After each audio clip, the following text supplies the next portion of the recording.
اب میں حضرت العلامہ مولانا مفتی خلیل احمد صاحب قبلہ شیخ الجامعہ نظامیہ کو آپ کی خدمت میں ادباً ان اشعار کے ساتھ دعوت دینے جا رہا ہوں۔ آقائے نامدار بانی اسلام ہے، آقائے نامدار بانی اسلام ہے، انوار اللہ فاروقی شیخ الاسلام ہے، انوار اللہ فاروقی شیخ الاسلام ہے۔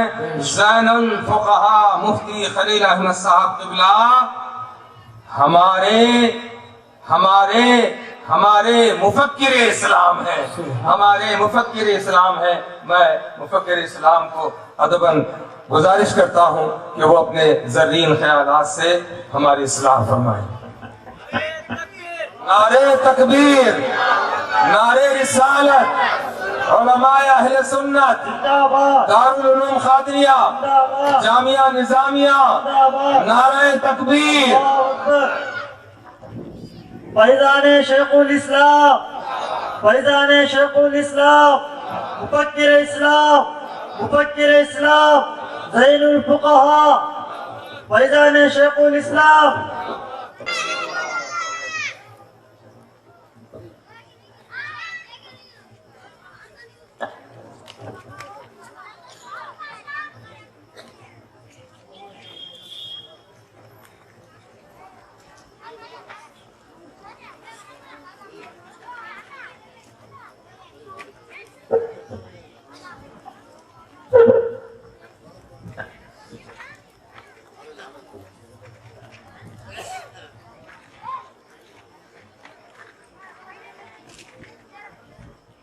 بسم اللہ الرحمن الرحیم، الحمدللہ رب العالمین، والصلاة والسلام علی سید الانبیاء والمرسلین وعلی آلہ الطیبین الطاہرین واصحابہ الاکرمین اجمعین، اما بعد۔ بزرگان ملت، برادران عزیز، ابھی آپ نے سنا کہ یہ جلسہ دارالعلوم قادریہ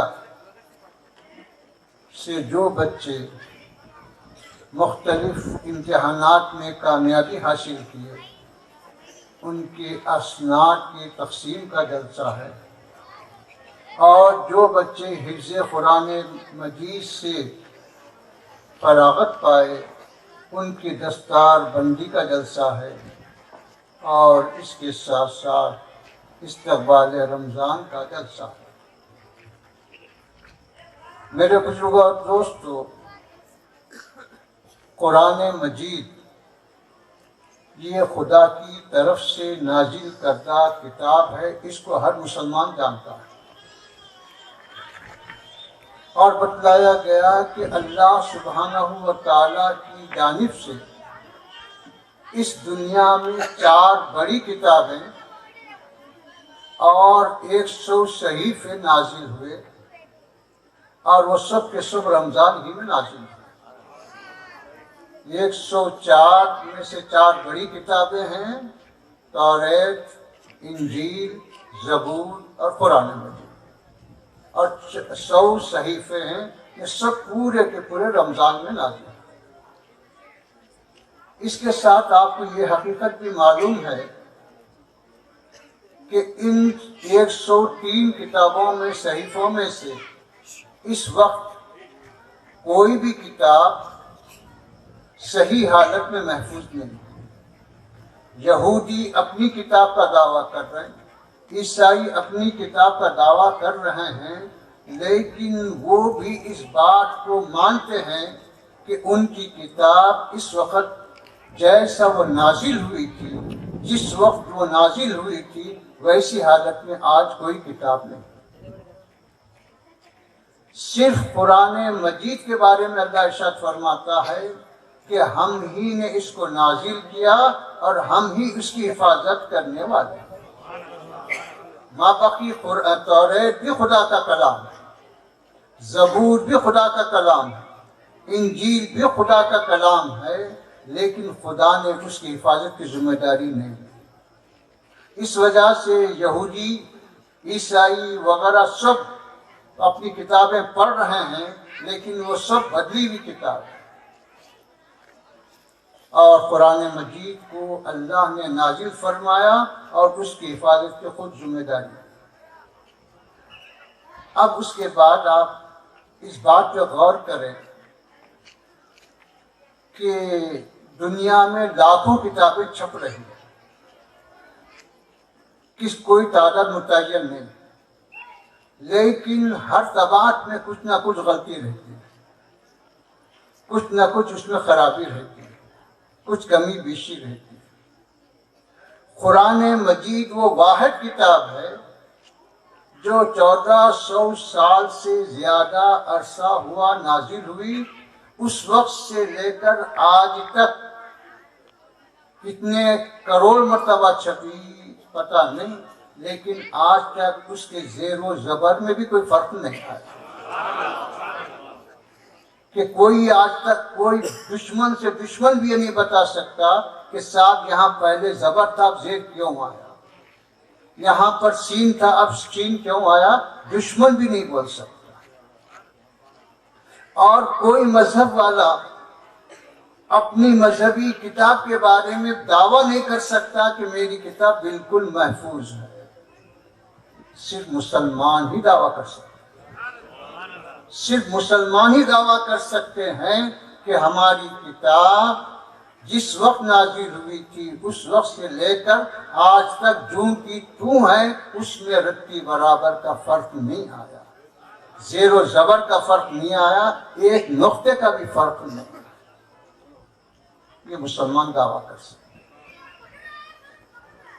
پھر اس کے بعد بتلایا گیا کہ سنو، اللہ سبحانہ و تعالی حفاظت کرنے والا ضرور ہے، کیونکہ وعدہ کیا اور اس کا وعدہ برحق ہے، لیکن اللہ سبحانہ و تعالی یہ جو دنیا چلا رہا ہے، ایک اس کی قدرت ہے اور ایک اس کی عادت ہے، دو چیزیں غور کرنے کی ہیں، ایک خدا کی قدرت ہے اور یہ خدا کی عادت ہے۔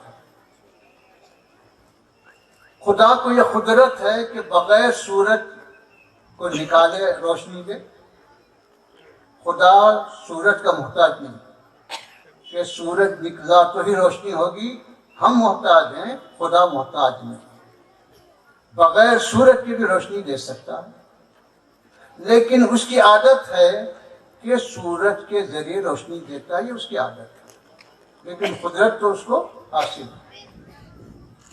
بغیر بارش کے ہمارے کھیتوں کو سرسبز و شاداب کرے، ہمارے باغات کو پھل والا پھول والا بنائے، ہماری جو دریاؤں کو، تالابوں کو اور ڈیموں کو جو ہے بغیر بارش کے بھر دے، یہ اس کو قدرت ہے،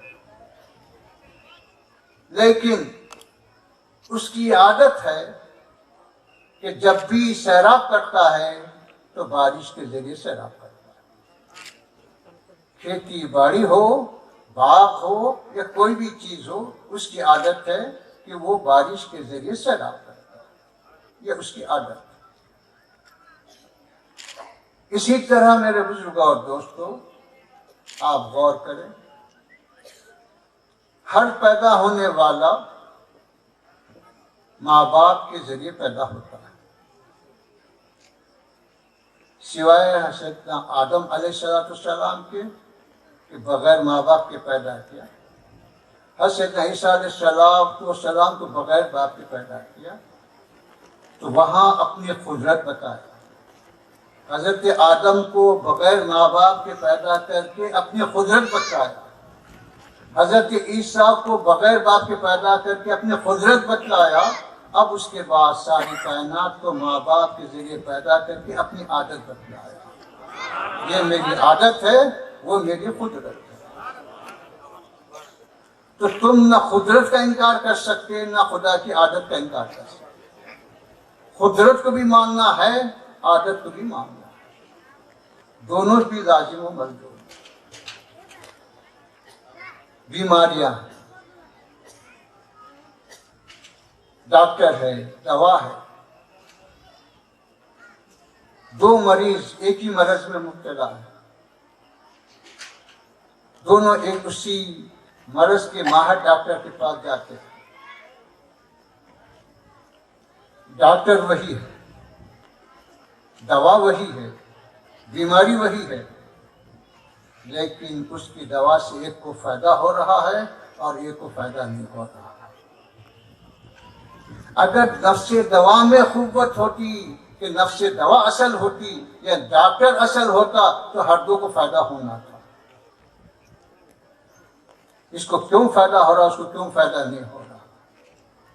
تو پتہ ہے کہ یہ میری قدرت ہے، یہ میری قدرت ہے کہ جس کو میں چاہوں شفا ہوں، جس کو نہ چاہوں شفا نہ ہوں. تمہاری دوا کچھ نہیں کر سکتی، تمہارا ڈاکٹر کچھ نہیں کر سکتا. یہ میری قدرت ہے، میرے فضل پر. تو میرے بزرگوں اور دوستوں، یہ بات حقیقت کے طور پر ہم کو ماننا ہی ماننا ہے کہ خدا کی یہ قدرت ہے، خدا کی ایک عادت ہے. یہ عادت ہے، یہ قدرت ہے. اب اللہ سبحانہ و تعالی بغیر کسی سبب کے، بغیر کسی اسباب کے حفاظت فرما سکتا ہے، یہ اس کو قدرت ہے. قرآن مجید کی حفاظت وہ بغیر کسی سبب اور اسباب کے کر سکتا ہے. اس کو کسی کی ضرورت نہیں ہے، کسی کی حاجت نہیں. لیکن اس کی عادت ہے کہ اس کی حفاظت کرتا ہے تو حافظوں کے ذریعے کرتا ہے. حافظ چھوٹے سے چھوٹا بچہ ہے، اس کے سینے میں اپنا کلام محفوظ کرے گا. اس کو پتہ نہیں ہے کہ اس کے معنی کیا ہے، اس کا مطلب کیا ہے، اس کی تفسیر کیا، کچھ نہیں. تو قرآن مجید کے کلمات کی حفاظت حافظوں کے ذریعے کر دیا کہ دیکھو قیامت تک قرآن باقی رہنے والا کلام ہے. تو جب قرآن قیامت تک باقی رہنے والا کلام ہے تو حافظوں کا سلسلہ بھی قیامت تک باقی رہنے والا ہے، وہ ختم نہیں ہوگا. پھر اس کے پڑھنے کے طریقے کو اس کی حفاظت کر رہا ہے قاریوں کے ذریعے.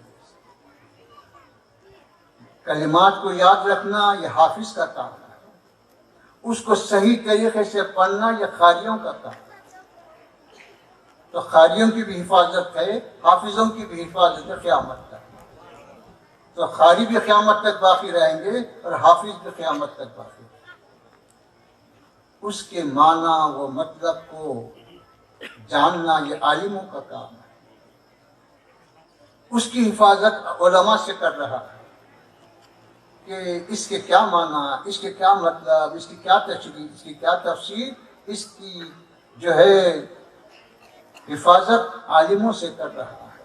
تو بتلایا گیا کہ علماء کی بھی حفاظت قیامت تک ہوتی رہے گی قرآن کے صدقے میں.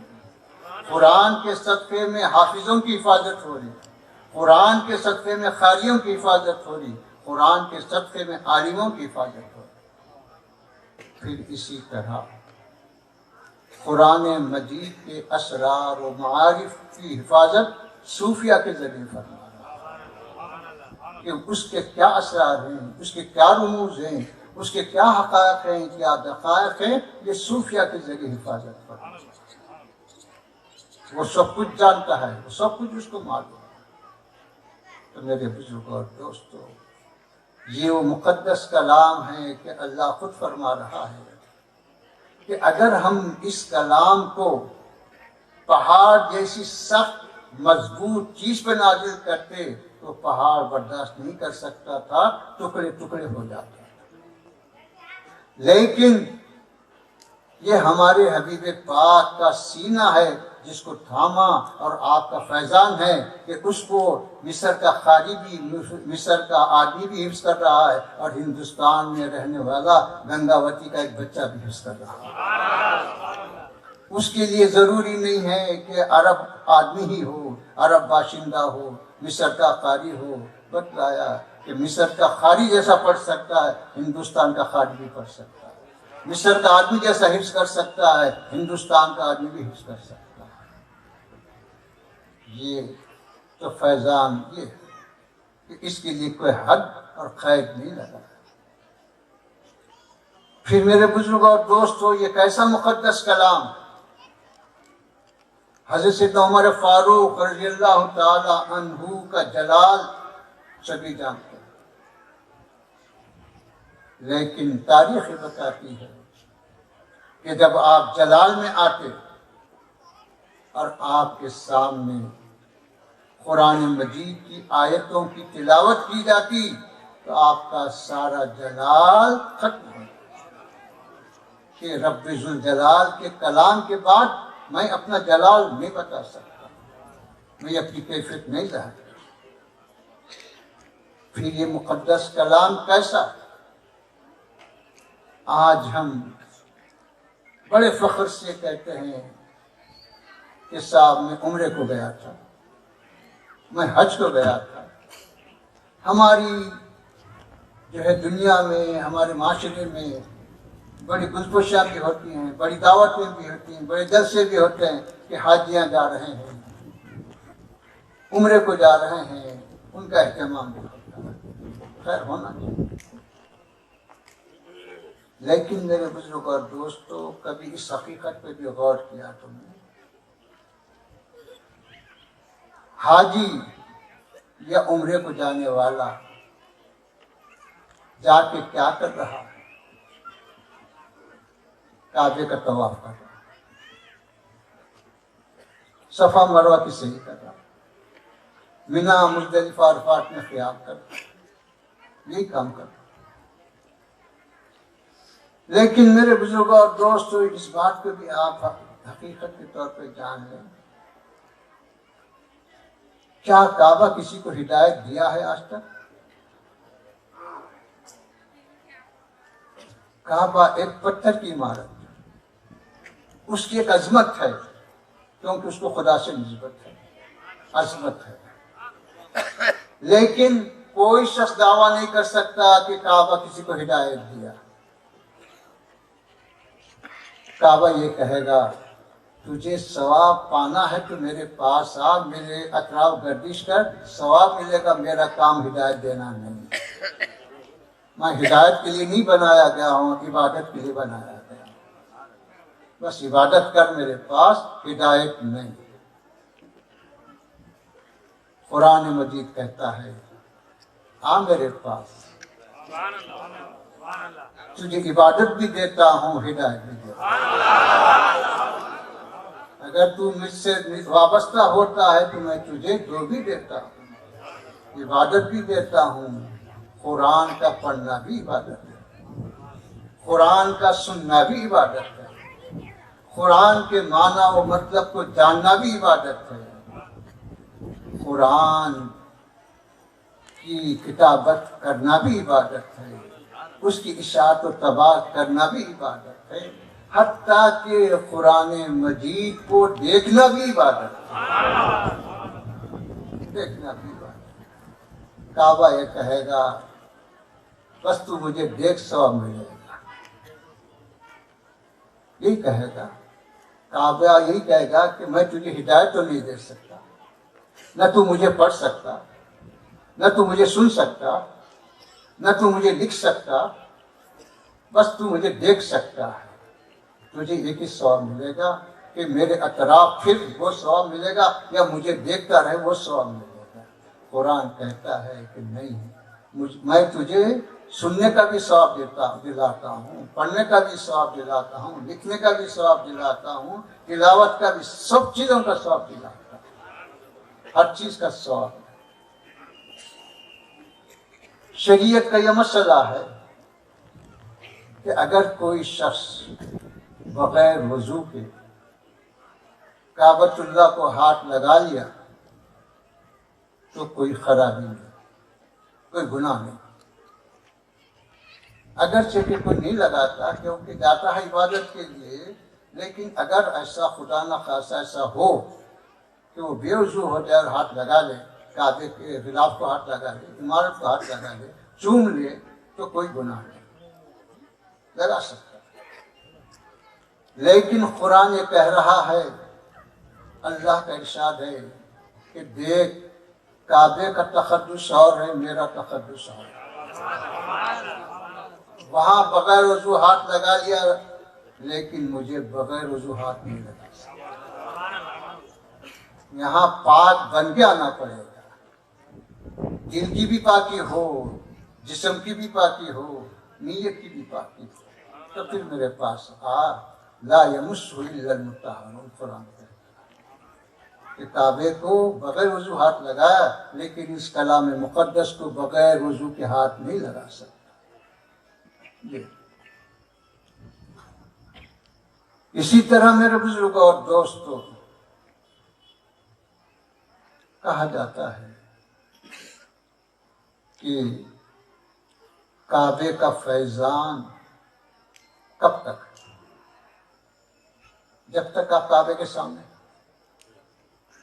آپ کعبے کے سامنے ہیں، کعبہ آپ کے سامنے ہے، تو آپ کو فیضان ملے گا، اس کا ثواب ملے گا۔ جب آپ سامنے سے ہٹ گئے تو فیضان ختم۔ آپ دیکھ رہے ہیں کس کو؟ آپ ہوٹل کو دیکھ رہے ہوں گے، دکان کو دیکھ رہے ہوں گے، کعبے کو تو نہیں دیکھ رہے۔ لیکن قرآن کا فیضان کیا ہے؟ قرآن کا فیضان یہ ہے کہ تو اٹھتا بھی ہے تو فیضان ہے، بیٹھتا بھی ہے تو فیضان ہے، چلتا بھی ہے تو فیضان ہے، سو رہا بھی ہے تو فیضان ہے، جاگ بھی رہا ہے تو فیضان ہے۔ یہاں تک کہ اگر کوئی بندہ انتقال کر گیا تب بھی قرآن کا فیضان تیرے ساتھ ہے۔ قرآن کا فیضان ہمیشہ تیرے ساتھ۔ صرف قرآن کو دیکھنے سے فیضان نہیں ہے، بلکہ ہر مسلمان کے دل میں کچھ نہ کچھ قرآن کی آیت ہے، کچھ نہ کچھ سورت آیت، تو وہ فیضان قرآن کا مسلمان کے ساتھ ساتھ ساتھ چل رہا ہے۔ ہم یہاں رہ کے کعبے کے فیضان کو نہیں پا سکتے، لیکن یہاں رہ کے قرآن کے فیضان کو پا سکتے۔ قرآن کا فیضان ہمارے ساتھ ہے۔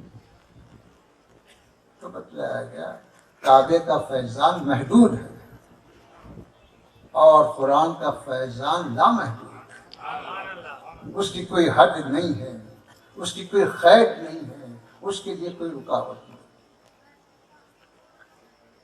حدیث شریف میں آتا ہے کہ اگر کوئی شخص حفظ کرتے کرتے نامکمل حالت میں انتقال کر گیا، اس کا حفظ مکمل نہیں ہوا،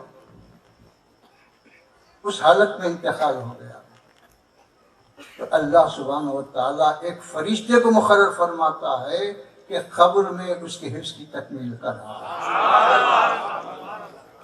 یہ حافظ قرآن کی فضیلت بتلائی، حفظ کی فضیلت۔ پھر آپ نے وہ بھی سنا کہ اس کے ماں باپ کو ایسا تاج پہنایا جائے گا کہ چاند سورج کی روشنی بھی اس کے سامنے مان پڑ جائے۔ یہ بھی آپ نے سنا۔ یہ روایتوں میں نہیں آتا کہ اگر کوئی نمازیں نامکمل چھوڑ گیا تو اس کے نمازوں کی تکمیل کرائی جائے گی، اس کے روزوں کی تکمیل کرائی جائے گی، حج کی تکمیل کرائی جائے گی، نہیں آیا۔ قرآن مجید کے بارے میں آتا ہے کہ نامکمل حالت میں انتقال کر گیا تو اس کے حفظ کی تکمیل کرائی جائے گی۔ تو میرے بزرگ اور دوستوں، اس پہ غور کرو کہ قرآن مجید کی عظمت کیا ہے، اس کی فضیلت کیا ہے، اس کا مرتبہ کیا ہے۔ پھر اس کے بعد بتلایا گیا کہ قرآن ہمارے ایمان میں داخل ہے، قرآن ہمارے ایمان میں داخل ہے، کعبہ ایمان میں داخل ہے۔ آمنت باللہ و ملائکتہ و کتبہ و رسلہ میں کعبہ نہیں ہے، وہ کتبہ میں قرآن ہے۔ آمنت باللہ و ملائکتہ و کتبہ میں قرآن ہے، کعبہ نہیں ہے۔ تو بتایا گیا کہ جو چیز ایمان میں داخل ہوتی وہ اعلیٰ ہوتی ہے۔ آمنت باللہ، اللہ پر ایمان لایا تو اللہ سب سے اعلیٰ ہے، فرشتے اعلیٰ ہیں، انبیاء کرام علیہ السلام اعلیٰ ہیں، اس کی کتابیں اعلیٰ ہیں، یہ سب اعلیٰ سے اعلیٰ ہیں۔ کعبہ بتایا گیا تقدس ہے، عظمت ہے، رحمت ہے، برکت ہے، سب ہے، لیکن وہ ایمان میں داخل نہیں۔ قرآن مجید کو خدا سے جو نسبت ہے، کعبے کو بھی خدا سے نسبت ہے۔ قرآن کو کیا کہتے ہیں؟ قرآن کو کلام اللہ کہتے ہیں، تو اللہ سے نسبت ہے قرآن کو۔ کعبے کو کیا کہتے ہیں؟ کعبے کو کہتے ہیں بیت اللہ، تو اس کو بھی اللہ سے نسبت ہے۔ جب دونوں کو بھی اللہ سے نسبت ہے تو پھر قرآن کی عظمت کعبے سے کیوں بڑھ کر ہے؟ یہ کلام اللہ ہے، وہ بیت اللہ ہے، تو پھر قرآن کی نسبت کعبے سے کیوں بڑھ کر ہے؟ تو بتلایا گیا کہ سنو، قرآن کو جو خدا سے نسبت ہے وہ نسبت حقیقی ہے، اور کعبے کو جو خدا سے نسبت ہے وہ نسبت مجازی ہے۔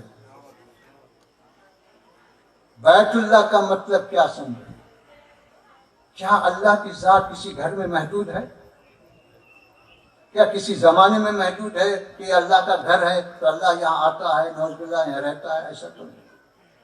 اللہ کی ذات زمان سے، مکان سے، ہر چیز سے مبرہ پاک ہے۔ تو جب اللہ کسی مکان میں محدود نہیں ہے تو پھر بیت اللہ کیوں کہہ رہے ہیں؟ تو بتلایا گیا اس زمین کو، اس خطے کو عظمت دینے کے لیے خدا سے نسبت کی گئی، ورنہ حقیقت میں خدا کا کوئی گھر نہیں، حقیقت میں خدا کا کوئی گھر نہیں ہے۔ اگر کوئی حقیقت میں خدا کا گھر مان کے اس کو محدود مانتا ہے تو کفر ہے، کہ خدا کی ذات غیر محدود ہے تو محدود کر رہا ہے، یہ کفر ہے۔ تو کعبے کو جو خدا سے نسبت ہے وہ نسبت مجازی ہے، اور قرآن کو جو نسبت ہے وہ نسبت حقیقی ہے، کیونکہ کلام خدا کی صفت ہے۔ خدا کی ذات سے خدا کی صفت جدا نہیں ہوتی،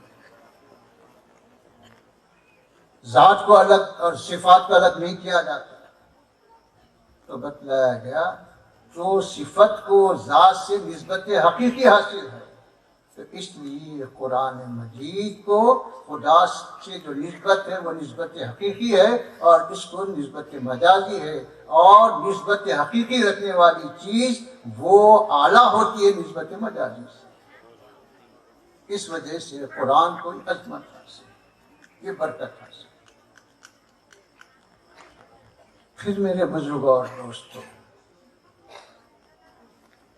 قرآن یقیناً ان فضائل کا، ان معارف کا، ان اسرار کا، ان احکام کا ایک منبع، ایک مرکز۔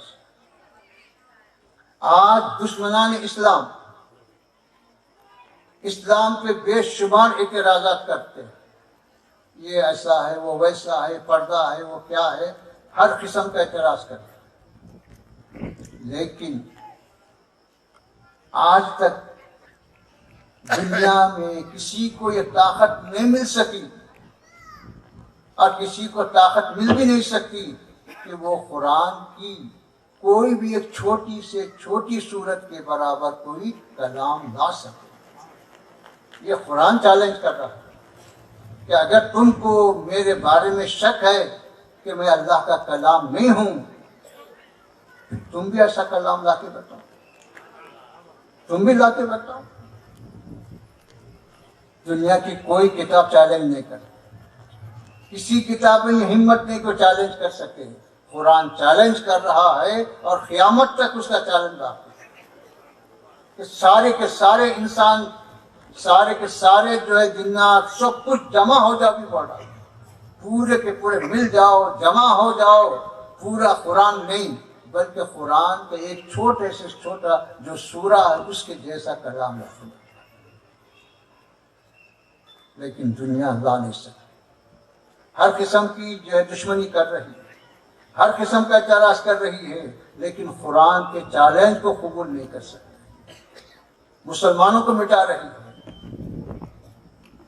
اسلام کو مٹانے کی کوشش کر رہی ہے، لیکن قرآن کے جیسا قرآن لانا یہ اس کے بس کی بات نہیں۔ تو میرے بزرگ اور دوستو، یہ قرآن کا اعجاز ہے۔ مسلمانوں کے لیے باعث فخر ہے کہ ہماری کتاب چیلنج کرتی اور اس کے چیلنج کو کوئی قبول نہیں کرتا۔ پھر میرے بزرگوں اور دوستو، قرآن کی لذت، قرآن کی مٹھاس ہم کیا بیان کر سکتے؟ قرآن کی لذت اور مٹھاس تو جو عربی زبان کے جاننے والے ہیں، جو عرب ہیں، وہ جانتے ہیں۔ حضور پاک علیہ الصلوۃ والسلام مکہ مکرمہ میں تبلیغ فرماتے رہے۔ دشمنوں نے جو کچھ سازشیں کرنی تھی کی، ہر قسم کا جو ہے عداوت کا معاملہ کیا۔ آخر میں جو ہے بڑے بڑے رؤسا جو تھے مکے کے، انہوں نے یہ طے کیا کہ دیکھو، ہم لوگ قرآن سننے کی وجہ سے عام لوگ بھی قرآن سن رہے ہیں، اگر ہم قرآن سننا چھوڑ دیے تو پھر یہ عوام بھی چھوڑ دیں گے، اور جب چھوڑ دیں گے تو کوئی بھی اسلام کے قریب نہیں جائے گا۔ لہٰذا اسلام سے دور کرنے کا ایک بہترین طریقہ ہے۔ اس رائے پہ سب متفق ہوئے کہ ٹھیک ہے، اچھا ہے کہ ہم بھی نہیں سننا اور کسی کو سننے کی اجازت بھی نہیں۔ رات میں حضور پاک علیہ الصلوۃ والسلام رات میں تلاوت فرماتے تھے۔ رات کا اندھیرا تھا، سب اپنے اپنے بستروں پہ سو گئے، لیکن نیند نہیں آ رہی۔ ایک تن ملا رہا ہے، کیا کروں؟ صبح نیند تو آ نہیں رہی ہے کہ بغیر قرآن کے سنے تسلی بھی نہیں ہو رہی۔ وہ کلام سننے کے بعد ہی سکون ملتا ہے، لیکن عہد یہ کیا گیا کہ نہیں سنیں گے تو کشمکش میں ہے، کیا کریں؟ تو ایک سوچتا ہے کہ دوسرے لوگ تو نہیں آئیں گے، میں اکیلا جا کے سن لیا تو کیا ہوگا؟ تو ایک نکل کے جاتا ہے، سنتا ہے، چوری چوری چھپے چھپے جا کے سنتا ہے۔ دوسرا بھی سوچتا ہے کہ بھائی کلام کی جو لذت ہے، کلام کی جو مٹھاس ہے، اس کی جو فصاحت ہے، اس کی جو بلاغت ہے، اس کے بغیر تو سکون نہیں مل سکتا۔ دشمنی اور بات ہے، حقیقت اور ہے۔ تو پھر وہ بھی بستر سے اٹھ کے چوری چھپی اپنے چہرے کو چھپا کے جا کے سنتا ہے۔ جتنے سرداروں نے، جتنے بڑوں نے یہ عہد کیا تھا، وہ سب کے سب چوری چھپی آئے، رات کے اندھیرے میں کوئی ایک کونے کو بیٹھ گیا، کوئی دوسری گلی میں گیا اور قرآن سنتے رہے۔ جب فجر کا وقت ہوا، اجالا ہوا، حضور پاک علیہ الصلوۃ والسلام نے اپنی تلاوت مکمل کر لی، تو اب یہ اپنے گھروں کو واپس جانے کے لیے جب پلٹے تو اس گلی سے وہ نہیں نکل رہا، اس گلی سے وہ نہیں نکل رہا ہے، اس گلی سے نہیں نکل رہا۔ ایک دوسرے کو دیکھ کے شرمندہ ہوتے ہیں اور کہتے ہیں کہ ارے بھائی، ہم نے تو عہد کیا تھا، تم نے عہد کیا تھا، تم کیوں آئے؟ دوسرا پوچھتا ہے تو بھی عہد کیا تھا، تو کیوں آیا؟ تیسرا بولتا ہے کہ بھائی تو کیوں آیا؟ تو پھر کیا؟ تو کہتا ہے ایک پہلا کہ یہ سچ ہے کہ ہم نے عہد کیا تھا، ہم نے وعدہ کیا تھا، یہ سچ ہے، لیکن اس کلام مقدس کو سنے بغیر سکون بھی نہیں آ رہا تھا، اس بے چینی سے میں نکل گیا۔ دوسرا کہتا ہے تیری جو کیفیت تھی اس سے بڑھ کر میری کیفیت۔ تیسرا کہتا میرا بھی یہی حال تھا۔ چوتھا کہتا میں بھی اسی میں مبتلا ہوں۔ تو یہ کلام مقدس، اس کی لذت، اس کی شیک میں اور اس کلام مقدس کی تاثیرات کیا ہے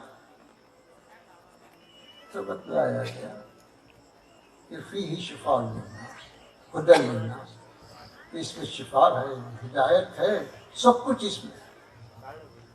بتلایا گیا کہ قرآن مجید میں مفسرین نے جہاں تک تحقیق کی ہے 360 علوم پوشیدہ، قرآن مجید میں 360 علوم پوشیدہ، لیکن اب اور جب تحقیق ہوئی تو اور علوم بڑھتے گئے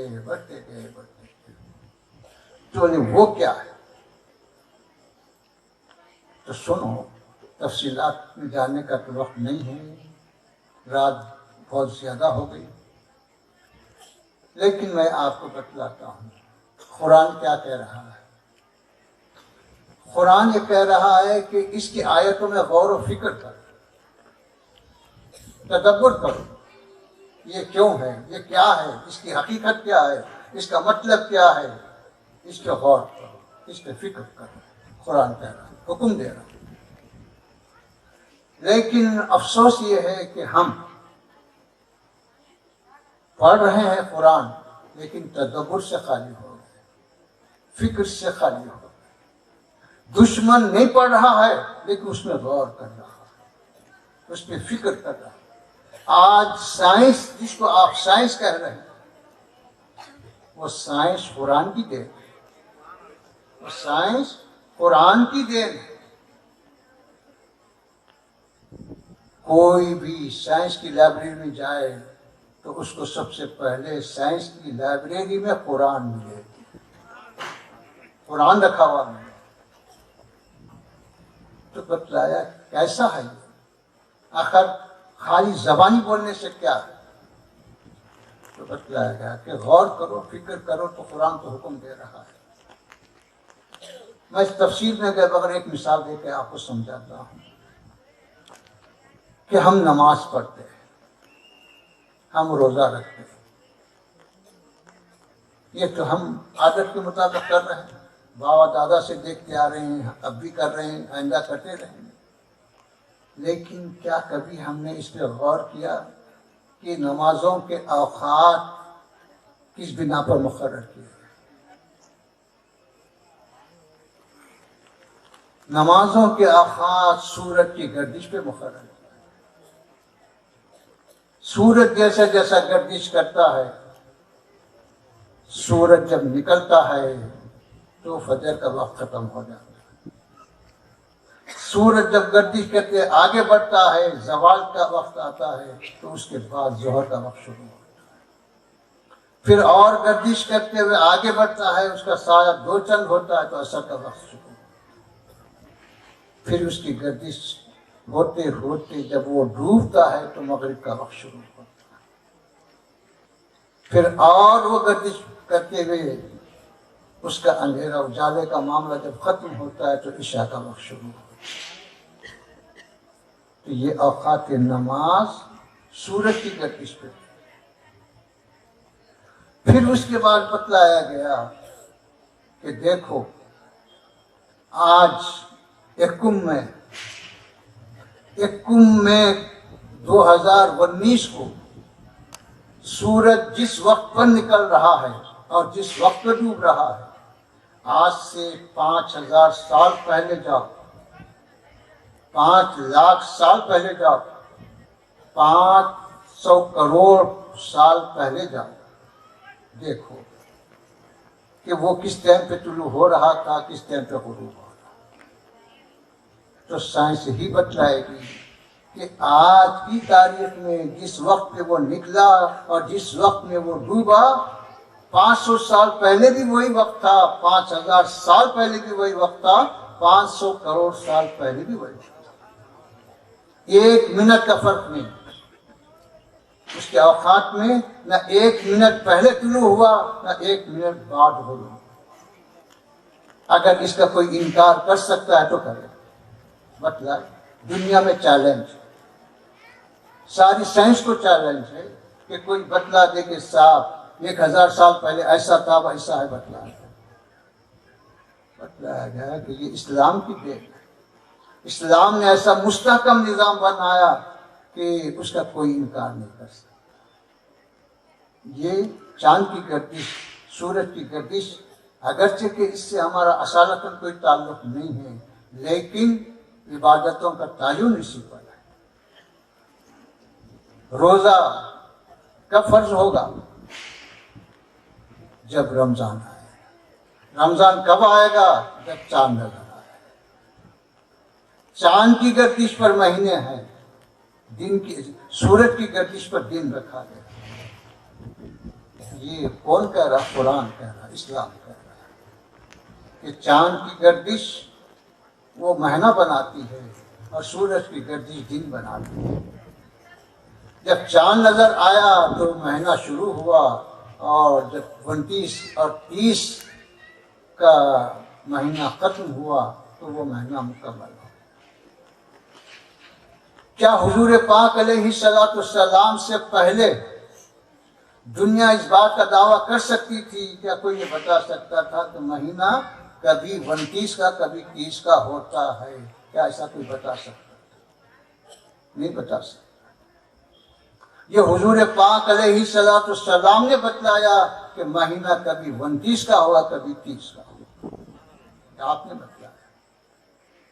پھر میرے بزرگوں اور دوستوں، ہم جو سمجھتے ہیں کہ مکمل چاند 14ویں کا ہوتا ہے، لیکن اسلام کہتا کہ نہیں، یہ تمہارا خیال ہے۔ تو سائنس بول رہی ہے کہ یہ کیسا؟ کیونکہ مکمل چاند کبھی 14 کا ہوتا، کبھی 15 کا ہوتا، کبھی 13 کا ہوتا، کبھی 13 تاریخ کے شام میں جو 14 ہو جائے، کبھی 13، کبھی 14، کبھی 15، 3 دن میں سے کسی بھی دن وہ مکمل چاند ہو سکتا ہے۔ سائنس یہ بتا رہی ہے۔ اس کے بعد سائنس دوسری طرف یہ کہہ رہی ہے کہ دیکھو، یہ تو سائنس کے ذریعے سے ہم کو معلوم ہو رہا، لیکن تمہارے پیغمبر نے یہ 3 دن روزہ رکھنے کی دی ہدایت دی، سنت آپ نے جو بتلائی، اس کی حکمت کیا ہے بتلاؤ؟ کہ 13، 14، 15 ہر ماہ کی 13، 14، 15 کو روزہ رکھنا سنت ہے۔ تو سائنس بتا رہی ہے یہ تمہارے نبی کی سنت ہے کہ 13، 14، 15 کو روزہ رکھا جائے۔ کیوں کہ کبھی بدر کامل 13 کا بھی ہوتا، کبھی 14 کو بھی ہوتا، کبھی 15 کو بھی ہوتا۔ یہ تمہارے نبی کا کمال ہے، یہ نبی کا معجزہ ہے۔ تو یہ ہم وہ فقیر ہیں کہ خزانے ہمارے پاس ہیں، لیکن پھر بھی ہم فقیر ہیں۔ قرآن ہمارے پاس ہے، حدیث ہمارے پاس ہے، حضور پاک علیہ السلام کی سنت سیرت ہمارے پاس ہے، لیکن ہم محروم ہیں اس سے فائدہ اٹھانے سے۔ تو ہماری مثال اس فقیر کی ہے جو خزانے رکھ کر بھی فقیر ہے۔ میرے بزرگوں اور دوستوں، اور بہت ساری چیزیں قرآن جو بتلاتا ہے کہ طبقات الارض، زمین کے طبقات کی بحث کون کیا سب سے پہلے؟ قرآن نے۔ آسمانوں کی بحث سب سے پہلے کس نے کی؟ قرآن نے۔ چاند و سورج کی گردش کی بحث کس نے کی؟ قرآن نے۔ یہ سب قرآن نے کی۔ پھر یہاں تک کہ ماں کے پیٹ میں جو بچہ جنم لیتا ہے، پرورش پاتا ہے، اس کی تفصیل سب سے پہلے جو بیان کرتا ہے تو قرآن بیان۔ آج دنیا کی سائنس بتلا رہی ہے کہ قرآن نے جو بتلا وہ بالکل برابر ہے، لیکن ہم یہ سمجھتے ہیں کہ اسلام پہ بے شمار اعتراضات کرتے ہیں، یہ ایسا ہے، وہ ویسا ہے، پردہ ہے، وہ کیا ہے، ہر قسم کا اعتراض کرتے ہیں، لیکن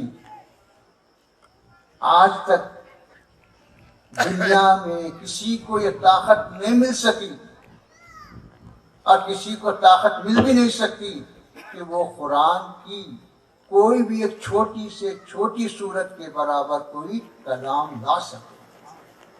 یہ قرآن چیلنج کر رہا ہے کہ اگر تم کو میرے بارے میں شک ہے کہ میں اللہ کا کلام نہیں ہوں، تم بھی ایسا کلام لا کے بتاؤ، تم بھی لا کے بتاؤ۔ دنیا کی کوئی کتاب چیلنج نہیں کرتی، کسی کتاب میں یہ ہمت نہیں کو چیلنج کر سکے. قرآن چیلنج کر رہا ہے اور قیامت تک اس کا چیلنج باقی ہے کہ سارے کے سارے انسان، سارے کے سارے جو ہے جنات، سب کچھ جمع ہو جاؤ بھی پڑا، پورے کے پورے مل جاؤ، جمع ہو جاؤ، پورا قرآن نہیں بلکہ قرآن کا ایک چھوٹے سے چھوٹا جو سورہ ہے اس کے جیسا کلام ہے. لیکن دنیا لا نہیں سکتی، ہر قسم کی جو ہے دشمنی کر رہی ہے، ہر قسم کا اعتراض کر رہی ہے، لیکن قرآن کے چیلنج کو قبول نہیں کر سکتی. مسلمانوں کو مٹا رہی ہے، اسلام کو مٹانے کی کوشش کر رہی ہے، لیکن قرآن کے جیسا قرآن لانا یہ اس کے بس کی بات نہیں. تو میرے بزرگ اور دوستو، یہ قرآن کا اعجاز ہے. مسلمانوں کے لیے باعث فخر ہے کہ ہماری کتاب چیلنج کرتی ہے اور اس کے چیلنج کو کوئی قبول نہیں کرتا. پھر میرے بزرگوں اور دوستو، قرآن کی لذت، قرآن کی مٹھاس ہم کیا بیان کر سکتے؟ قرآن کی لذت اور مٹھاس تو جو عربی زبان کے جاننے والے ہیں، جو عرب ہیں، وہ جانتے ہیں. حضور پاک علیہ الصلوۃ والسلام مکہ مکرمہ میں تبلیغ فرماتے رہے. دشمنوں نے جو کچھ سازشیں کرنی تھی ہر قسم کا جو ہے عداوت کا معاملہ کیا. آخر میں جو ہے بڑے بڑے رؤسا جو تھے مکے کے، انہوں نے یہ طے کیا کہ دیکھو، ہم لوگ قرآن سننے کی وجہ سے عام لوگ بھی قرآن سن رہے ہیں. اگر ہم قرآن سننا چھوڑ دیے تو پھر یہ عوام بھی چھوڑ دیں گی، اور جب چھوڑ دیں گے تو کوئی بھی اسلام کے قریب نہیں جائے گا. لہٰذا اسلام سے دور کرنے کا ایک بہترین طریقہ ہے. اس رائے پہ سب متفق ہوئے کہ ٹھیک ہے، اچھا ہے کہ ہم بھی نہیں سننا اور کسی کو سننے کی اجازت بھی نہیں. رات ہوئی، حضور پاک علیہ الصلوۃ والسلام رات میں تلاوت فرماتے تھے. رات کا اندھیرا تھا، سب اپنے اپنے بستروں پہ سو گئے، لیکن نیند نہیں آ رہی. ایک تن ملا رہا ہے، کیا کروں؟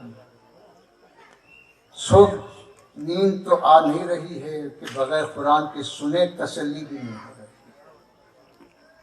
وہ کلام سننے کے بعد ہی سکون ملتا ہے، لیکن عہد یہ کیا گیا کہ نہیں سنیں گے تو کشمکش میں ہے، کیا کریں؟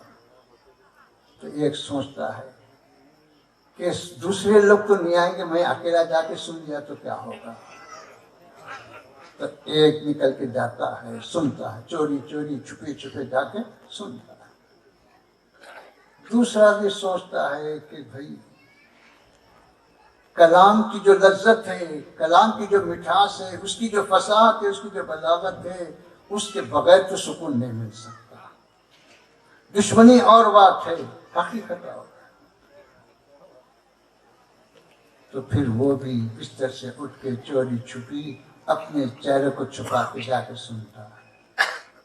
جتنے سرداروں نے، جتنے بڑوں نے یہ عہد کیا تھا، وہ سب کے سب چوری چھپی آئے. رات کے اندھیرے میں کوئی ایک کونے کو بیٹھ گیا، کوئی دوسری گلی میں گیا اور قرآن سنتے رہے. جب فجر کا وقت ہوا، اجالا ہوا، حضور پاک علیہ الصلوۃ والسلام نے اپنی تلاوت مکمل کر لی. تو اب یہ اپنے گھروں کو واپس جانے کے لیے جب پلٹے تو اس گلی سے انہیں نکل رہا، اس گلی سے انہیں نکل رہا ہے، اس گلی سے نہیں نکل رہا. ایک دوسرے کو دیکھ کے شرمندہ ہوتے اور کہتے ہیں کہ ارے بھائی، ہم نے تو عہد کیا تھا، تم نے عہد کیا تھا، تم کیوں آئے؟ دوسرا پوچھتا ہے تو بھی عہد کیا تھا، تو کیوں آیا؟ تیسرا بولتا ہے کہ بھائی تو کیوں آیا؟ تو پھر کیا؟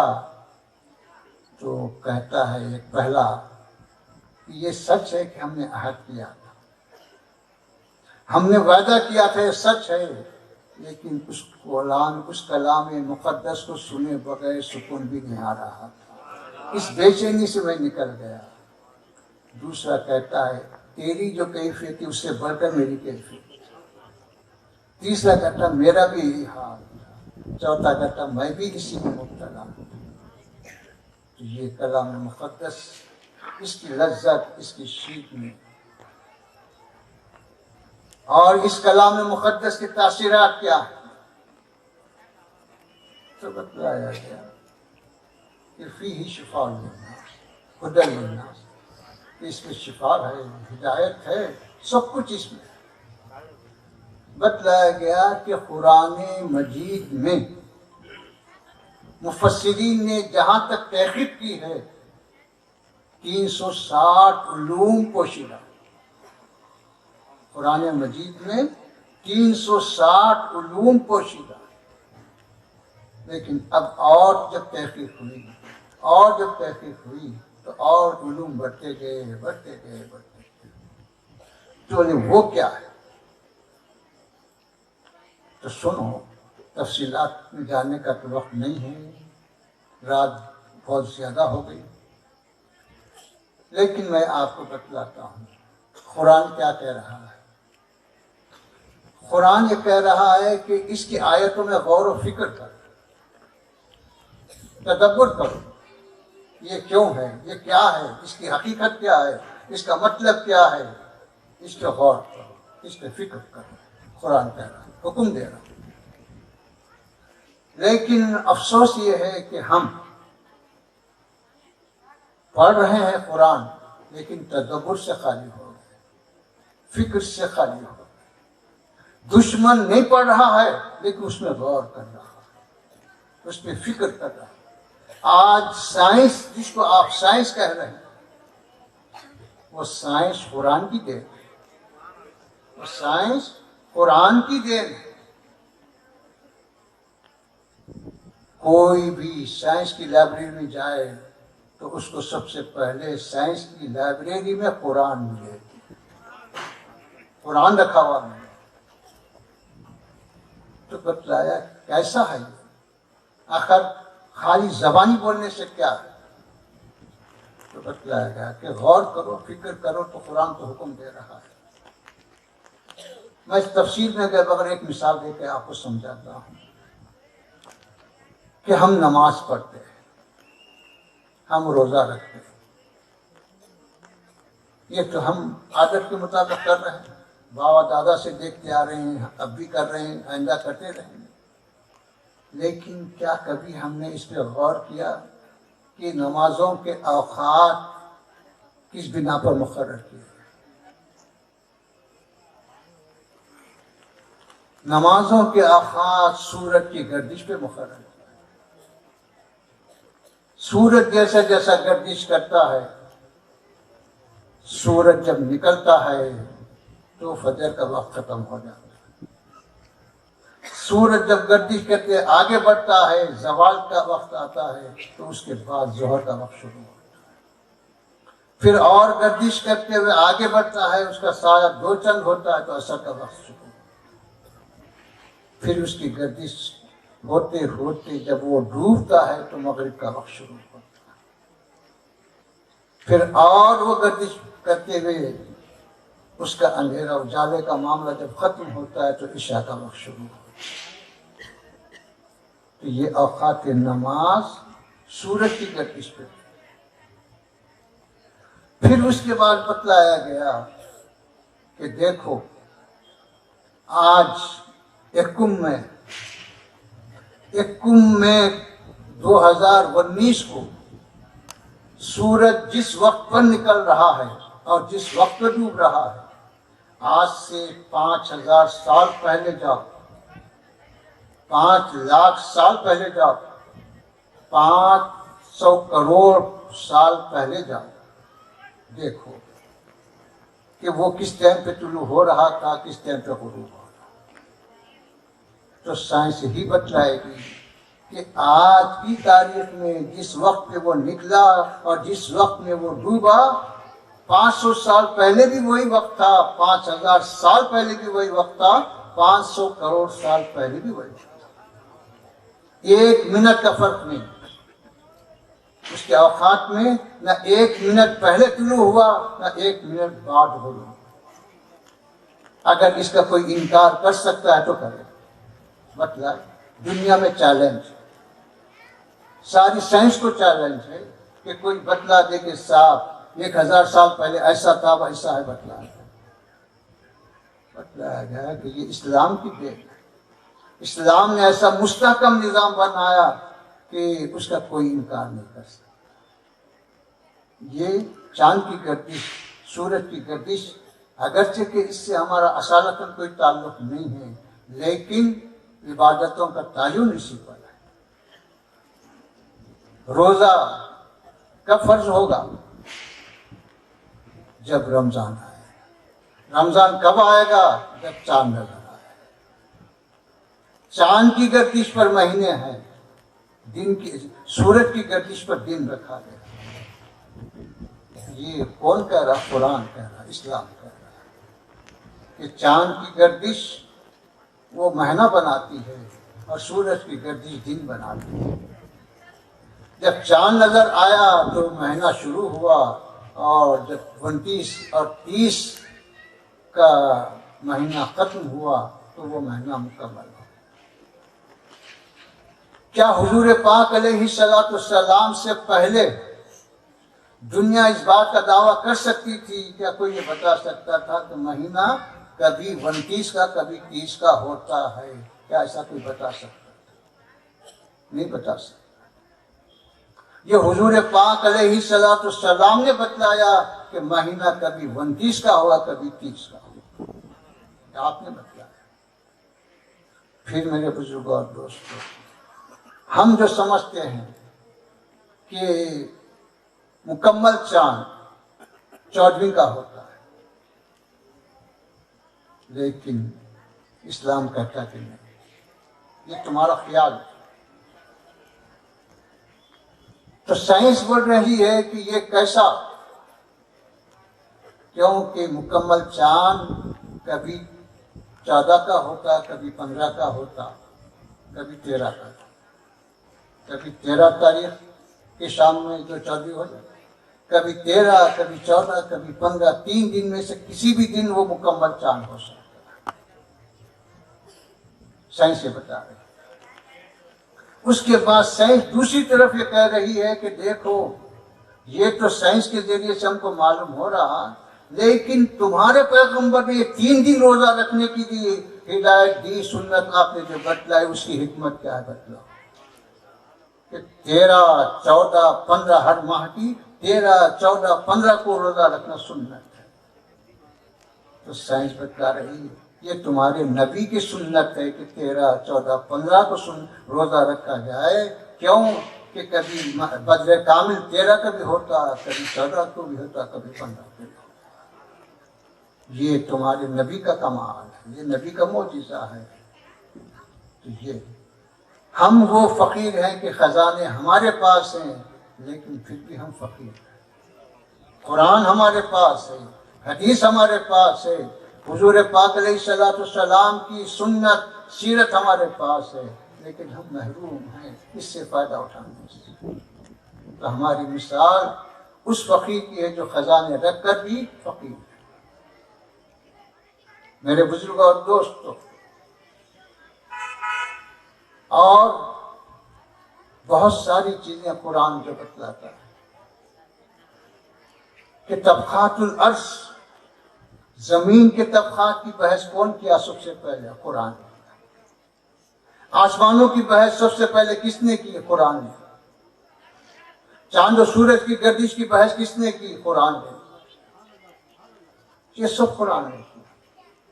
پھر یہاں تک کہ ماں کے پیٹ میں جو بچہ جنم لیتا ہے، پرورش پاتا ہے، اس کی تفصیل سب سے پہلے جو بیان کرتا ہے تو قرآن بیان۔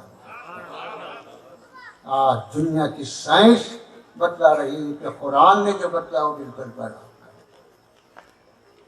لیکن ہم یہ سمجھتے ہیں کہ ہر وقت ہے، ہمیشہ لیکن اس کی تعلیم کا جو ذریعہ ہے وہ مدرسہ ہے. اگر ہم ان مدارس کی طرف توجہ نہ کریں تو کیا حکومت کے مدرسوں میں قرآن پڑھایا جائے گا؟ کیا حکومت کے مدرسوں میں ہم کو دین کی تعلیم دی جائے گی؟ کیا حکومت کے کالجوں میں ہم یہ انتظام دیکھ سکیں گے؟ حکومت کے مدرسے، حکومت کے کالج وغیرہ تو ہمارے دین کو بگاڑنے کی تعلیم دیں. پھر ہمارے دین کے بچانے کا ذریعہ کیا ہے؟ ہمارے دین کے بچانے کا ذریعہ یہ دینی مدرسے ہیں. ان مدرسوں کی اگر آپ حفاظت کریں گے تو پھر آپ اپنے بچوں کو، اپنے آنے والی نسلوں کی حفاظت کریں. اگر اس کی حفاظت نہیں کریں گے تو پھر آنے والی نسلوں کی کوئی حفاظت کی ذمہ داری نہیں. ہم یہ سمجھ رہے ہیں کہ مسجد بنانا زیادہ ثواب ہے، مسجد پہ مسجد بناؤ، مسجد پہ مسجد بناؤ. یقیناً مسجد کا بنانا ثواب ہے، لیکن میں یہ کہتا ہوں کہ اس زمانے میں مسجد بنانے سے زیادہ ثواب دینی مدرسہ بنانا ہے. کیونکہ مسجد یہ کہے گی کہ اے شخص، میں تجھے نمازی نہیں بنا سکتا، میں نماز کے لیے بنائی گئی ہوں تو آ نماز پڑھ، لیکن نمازی بنانا میرا کام نہیں ہے. نمازی بنانا مدرسے کا کام ہے. مسجد عبادت کے لیے ہے، لیکن عبادت کے لائق بنانا وہ مدرسے کا کام ہے. آپ ہم دیکھ رہے ہیں کہ جنازے کے ساتھ خاندان والے آ رہے ہیں، دوست احباب آ رہے ہیں، جنازہ اندر ہے اور انہوں باہر. حالانکہ بیٹا ہے، بھائی ہے، رشتہ دار ہے، لیکن اپنے باپ کی نماز جنازہ پڑھنے کا قابل نہیں، اپنے بھائی کی نماز پڑھنے کے لائق نہیں ہے، اس لیے باہر ہے. تو میرے بزرگوں اور دوستوں، تو پھر ہم اس بات کا دعویٰ کریں گے، کیسے اپنے دین کی حفاظت کریں گے؟ کیا ہمارے پاس، کیا دولت آنے سے دین کی حفاظت ہوگی؟ بلڈنگیں بنانے سے دین کی حفاظت ہوگی؟ کل قیامت کے دن خدا یہ سوال نہیں کرے گا کہ تو اپنی اولاد کے لیے کتنی دولت چھوڑا. اگر ایسا سوال ہوتا تو یہ لاکھوں کروڑوں غریب پریشان ہو جائے. لیکن یہ سوال تو ہوگا کہ اپنی اولاد کو دین سکھایا نہیں سکھایا، اپنی اولاد کو اخلاق سکھایا نہیں سکھایا، اپنی اولاد کو حضور پاک علیہ الصلوۃ والسلام کی محبت سکھایا نہیں سکھایا. یہ تو سوال ہو. تو اس لیے جس کا سوال ہونے والا ہے اس سے ہم غفلت کریں، اور جس کا سوال نہیں ہونے والا اس کے پیچھے پڑیں. یہ نہ عقل مندی ہے، نہ یہ دینداری ہے. تو اس لیے آپ زیادہ سے زیادہ دینی مدارس قائم کریں. یہ میرا مطلب نہیں ہے کہ سب کے سب خالی حافظ بن جاؤ، بلکہ وکیل بھی بنو، انجینئر بھی بنو، ڈاکٹر بھی بنو، اور جو بننا چاہتے ہیں، سائنسداں بھی بنو، جو بننا چاہتے ہیں بنو. اس میں اسلام نہیں روکتا. اسلام کے پاس کسی زبان کی بھی قید نہیں ہے، کسی ہنر کی قید نہیں ہے کہ بس یہی سیکھنا ہونا. پہلے اسلام یہ کہتا ہے پہلے تم مسلمان بنو، اس کے بعد جو بننا چاہتے ہو. اس میں کوئی اعتراض نہیں. اگر مسلمان اچھا مسلمان بن کے ڈاکٹر بنتا ہے تو صحیح خدمت کر سکتے.